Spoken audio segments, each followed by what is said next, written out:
Imagine your first trip to the zoo, the amazing encounters with wild animals who you'd otherwise have no access to be around.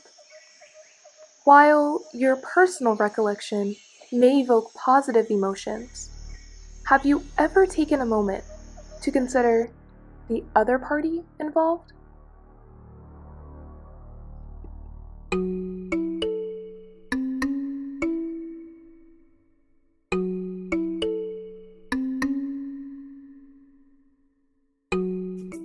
American cities have often been referred to as concrete jungles, and commercial zoos take this phrase to the next level. After millions of years of evolving and adapting to their natural environments, animals placed in captivity can't cope with zoo exhibits that confine them.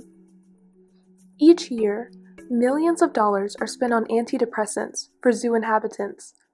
Yes, these animals are being prescribed the same medication that doctors give to their patients. The cost to operate zoos comes at a heavy price, not paid with money for admission, but at the expense of the safety and well-being of the animals confined within them.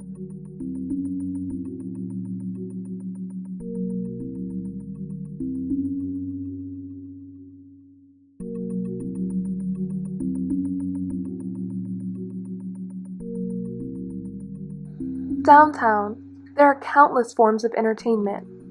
So, what do zoos have to offer over their competition? The Pearl Museum sits just across the highway from the Dallas Zoo. At this Nature and Science Gallery, you can explore 5 floors of expansive exhibits and learn about life from millions of years ago or far into the future. Parks, shopping centers, and even public gardens provide enriching experiences for people of all ages, similar to an outing at the zoo, but more importantly, free from animal cruelty.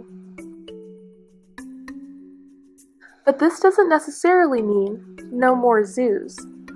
Researchers have developed an artificially intelligent dolphin and are looking to transition marine parks to be more sustainable and humane. This leap in technological advancement could introduce zoos and aquariums run on AI. The Dallas Zoo has recently introduced the opening of a Dino Safari exhibit.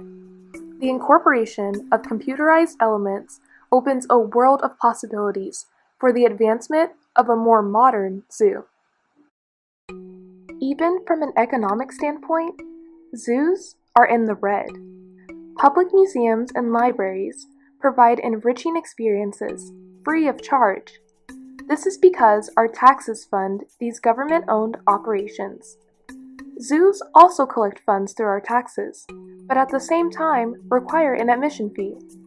And you would at least expect that the cost of entry contributed to conservation efforts, like zoos want you to believe. In actuality, of the millions of people who visit zoos each year, only about 70 cents per visitor is spent on conservation. And this doesn't take into consideration the money spent on concessions or merchandise solely for the zoo's profit. In other words, donating $1 to a conservation organization would contribute more to fund wildlife conservation than supporting zoos that subject these animals to a life in captivity.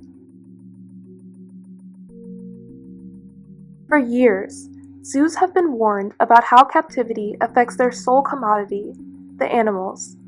African elephants in zoos have significantly shorter lifespans than ones poached for their tusk in the wild.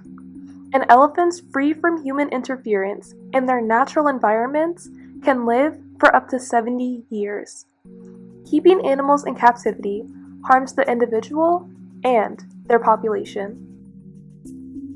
But until then, wildlife sanctuaries, conservation organizations, and state or national parks can provide the same, if not better, experience as visiting the zoo, and can also be trusted to keep the animal's best interest in mind.